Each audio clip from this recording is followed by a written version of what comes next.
नमस्कार दोस्तों, स्वागत है आप सभी का एक बार फिर से हमारे चैनल सनातन ज्ञान पर। श्री शिवाय नमस्तुभ्यं। हर हर महादेव, जय महाकाल। कैसे हैं सब लोग? देखिए, आज का जो ये वीडियो है आप सभी लोगों के लिए बहुत ही ज्यादा खास और विशेष होने वाला है। आप सभी को पता है कि पूज्य गुरुजी जो है, जब भी कथा में बैठते हैं, जब भी कथा कहते हैं, तो शिव महापुराण, इसके अंदर पुराण, विष्णु पुराण और ब्रह्मवैवर्त पुराण के ऐसे ऐसे अचूक उपाय हमें बताते हैं जो कि हमारे जीवन को बहुत ही ज्यादा सरल, हमारी मनोकामनाओं को पूरा करते हैं। अगर आपका कोई अटका हुआ कार्य है जो पूरा हो ही नहीं रहा है, चाहे कोर्ट कचहरी का काम हो, चाहे नौकरी का कार्य हो, आपकी कोई मनोकामना है काफी समय से पूरी नहीं हो रही है, बीमारियों ने आपको घेरा हुआ है, या फिर आप चाहते हैं आपके शरीर में कभी कोई बड़ी बीमारी प्रवेश ना करे, तो मात्र आपको छोटा सा एक उपाय करना है। शिवलिंग पर एक खास जगह पर अपनी हथेली लगा करके 3 बार आपको एक शब्द बोल देना है, और आपकी जो भी कामना होगी पूरी जरूर होगी। पूजा गुरु जी की कथा से सुन करके और समझ करके पूरे उपाय को बड़े ही विस्तार से बताऊंगा, परंतु उससे पहले आप सबसे एक छोटी सी प्रार्थना। जो लोग पहली बार आए हैं, चैनल को सब्सक्राइब जरूर कीजिएगा और वीडियो को लाइक करके देवाधिदेव महादेव जी का कोई सा भी प्यारा नाम कमेंट बॉक्स में लिखना मत भूलिएगा। इस पूरे वीडियो के अंदर हम लोग 3 माह उपायों के बारे में बात करेंगे जो कि आपकी अलग अलग मनोकामना पूर्ति के लिए सिद्ध होंगे। सबसे पहले बात करते हैं पहले वाले उपाय की। ठीक है, देखिए, पहला वाला उपाय कि इन लोगों को करना है कि अगर आपका कोई कार्य अटका हुआ है जो काफी समय से पूरा हो ही नहीं रहा है, तो इसके लिए तो मैंने आपको एक पहले ही उपाय बताया। इससे पहले वाले वीडियो में चाहो तो उसको कर सकते हो, वरना आप इसको भी कर सकते हो। अटका हुआ कोई कार्य है तो अपने कार्य की सिद्धि के लिए, यानी कि कार्य सिद्धि, और दूसरा अगर आपकी कोई विशेष मनोकामना है ना, तो इस वाले उपाय को जरूर करना, क्योंकि जो आपकी कार्य सिद्धि होगी वो ही आपकी मनोकामना होगी। सिंपल बात है, तो आपको उसके लिए इस उपाय को करना होगा। क्या क्या चीजें चाहिए? सबसे पहले आपको चाहिए होगी मात्र एक बेलपत्र, जो कहीं से भी खंडित ना हो, नहीं मिलती है तो शिवलिंग जाना, शिवलिंग के पास में से उसके ऊपर जो चढ़ी हुई है उसे उठा ले, ना धो करके उसे काम में लेना, ठीक है ना। इसी के साथ में आपको चाहिए होगा एक चावल का दाना जो कहीं से भी खंडित ना हो। ये चीज ध्यान रखना, इससे ज्यादा और कुछ नहीं चाहिए। एक लोटा शुद्ध जल आपको लेना ही लेना है अपने घर का, ठीक है। ये 3 चीजें, एक बेलपत्र, एक चावल और एक लोटा शुद्ध जल, लेकिन इसका एक क्रम है बहुत, उसी को चीज को ध्यान में आपको रखना है। इन तीनों चीजों को लेकर के जब आप महादेव जी के मंदिर शिवलिंग के पास में जाओगे ना, उत्तर दिशा, नॉर्थ डायरेक्शन की तरफ, हमेशा की तरह बताऊंगा, आपको अपना मुख इधर की तरफ में रखना है जो पूजा अर्चना करनी है। पहले कर लेना, ठीक है। इसके पश्चात आपको सबसे पहले, जब भी आप कार्यसिद्धि मनोकामना पूर्ति के लिए उपाय करते हैं ना, एक लूटा शुद्ध जल देवाधिदेव महादेव जी को समर्पित करना। कुंदकेश्वर महादेव जी के नाम से, कुंदकेश्वर महादेव जी के नाम से एक लूटा शुद्ध जल हमने समर्पित किया। समर्पित कर देने के पश्चात अब ध्यान से सुनिएगा, जो आपने एक बेलपत्र लिया है ना, इस पहले बेलपत्र को किस जगह से पकड़ के, जहां पर तीनों पत्तियां जुड़ी हुई रहती है, इस जगह से पकड़ के आपको शिवलिंग पर समर्पित करना है। किस तरह से? ये जो डंडी रहेगी वो रहेगी आपकी तरफ, जिसे आप इधर की तरफ में होना, तो डंडी को आपको अपनी तरफ में रखना है, और जो बड़ी वाली पत्ती है आपसे विपरीत दिशा में रहनी चाहिए, है ना। और इस तरीके से रखने के पश्चात एक चावल का दाना अपनी हथेली पर लेकर के अपनी कामना एक बार बोल करके, यहाँ पर है ना, हथेली पर लिया काम, ना बोली नाम और गोत्र बोला, और इस चावल के दाने को उठा करके इसी बेलपत्र के ऊपर आपको समर्पित कर देना है। पहली बार तो आपने ये कर दिया, उसके पश्चात जब आप काम ना कर लेंगे, सब कुछ कर लेंगे, तो जलाधारी है जहां से जल टपकता हुआ नीचे की तरफ में आता है, जहां पर इस जगह पर आपको अपने दाहिने हाथ की हथेली को यहां पर टच करना है ना। दतेली पर टच करने के पश्चात आपको यहाँ पर 3 बार अपने कार्य, जिसका कार्य के लिए आप कर रहे हो ना, 3 बार आपको कामना करनी है।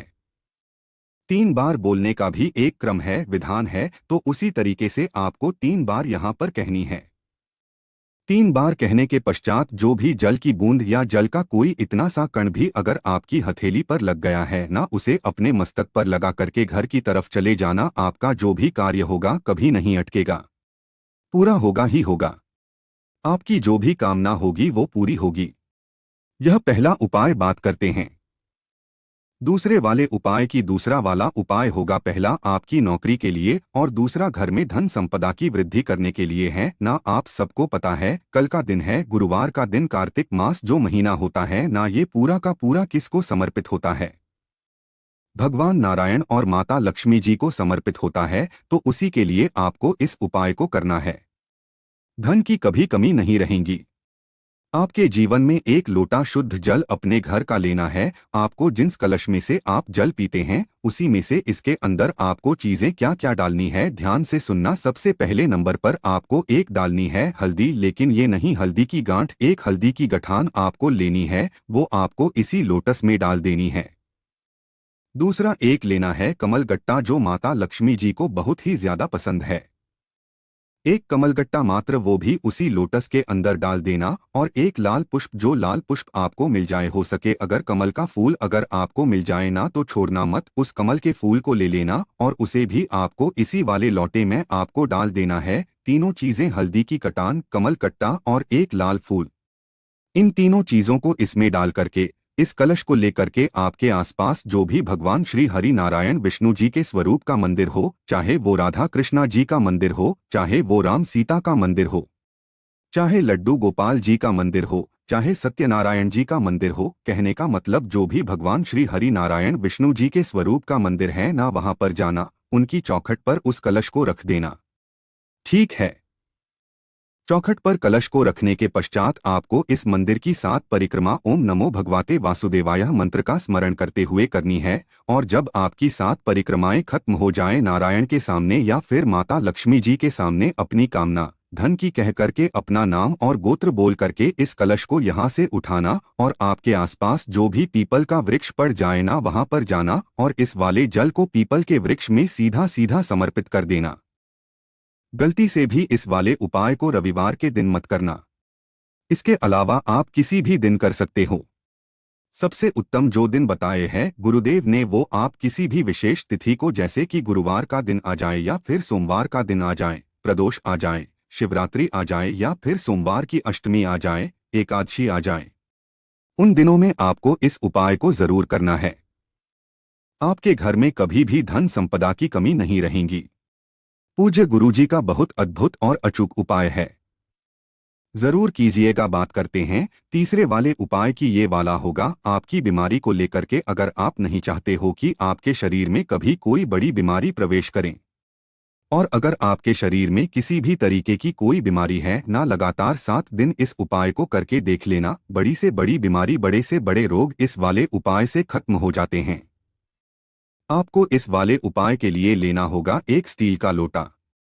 काफी सारे समझ चुके होंगे स्टील का लोटा अगर हमने लिया है तो ऑब्वियसली इस वाले उपाय में दूध तो होगा ही होगा। तो आपको इस वाले लोटे के अंदर डालना है मात्र 2 चम्मच दूध। अब ये जो दूध होगा ना, ये होगा गौ माता का दूध। और दूसरी चीज, कौन सा दूध होना चाहिए?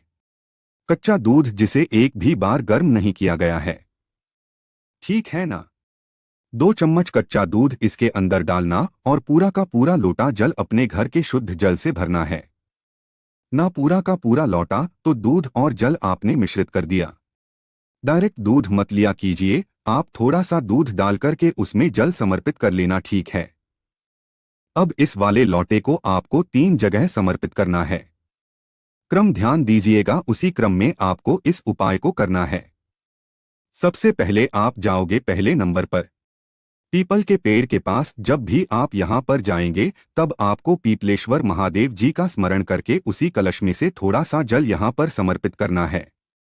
पूरा लोटा जल समर्पित नहीं करना है। यहाँ पर किस महादेव जी के नाम से करोगे? पीपलेश्वर महादेव जी के नाम से। इस जगह पर दूसरे नंबर पर आप जाओगे कहाँ पर? बेलपत्र पेड़ के नीचे। जब आप बेलपत्र पेड़ के नीचे जाओगे यहाँ पर थोड़ा सा जल समर्पित करोगे। किनके नाम से? बिल्वेश्वर महादेव जी के नाम से। बिल्वेश्वर महादेव जी के नाम से यहाँ पर समर्पित करना। और उसके पश्चात आप किसी भी इन दोनों में से किसी भी एक पेड़ के नीचे आप जा सकते हो। दो, ये पीपल का पेड़ और बेलपत्र के पेड़ के नीचे तो जाना ही है। इसके अलावा अगर आपके आसपास शमी का पेड़ है तो वहां चले जाना, और आंवले का पेड़ है तो उसके नीचे चले जाना। दोनों में से किसी भी एक पेड़ के नीचे, जैसे शमी के पेड़ के नीचे गए। जब आप यहाँ पर जाएंगे, यहाँ पर बाकी के लौटे में जितना भी दूध और जल बचा है ना, उसे यहाँ पर समर्पित करना सोमेश्वर महादेव जी के नाम से। ठीक है, सोमेश्वर महादेव जी के नाम से समर्पित कर देना। समर्पित कर देने के पश्चात महादेव जी से वहीं पर खड़े होकर के काम ना करना कि मेरे शरीर में अगर कोई रोग है उसे खत्म कर दीजिए, साथ ही साथ मुझे कभी कोई बड़ी बीमारी प्रवेश ना करें। इस वाले उपाय को हफ्ते में एक बार करना स्टार्ट कर दीजिए। आप एक हफ्ता कर लो, अगले हफ्ते खुद ही आप अपने आस वापस जाओगे। इतना अद्भुत और अचूक उपाय है। अगर आप आंवले के पेड़ के नीचे जाते हो, शमी के वृक्ष के नीचे, तब भी आपको सोमेश्वर महादेव जी के नाम से ही समर्पित करना है। पूजा गुरु जी ने जैसा अपनी कथाओं में बताया वैसा आसान भाषा में आपको बताने का संपूर्ण प्रयास किया। वीडियो अगर पसंद आया हो तो लाइक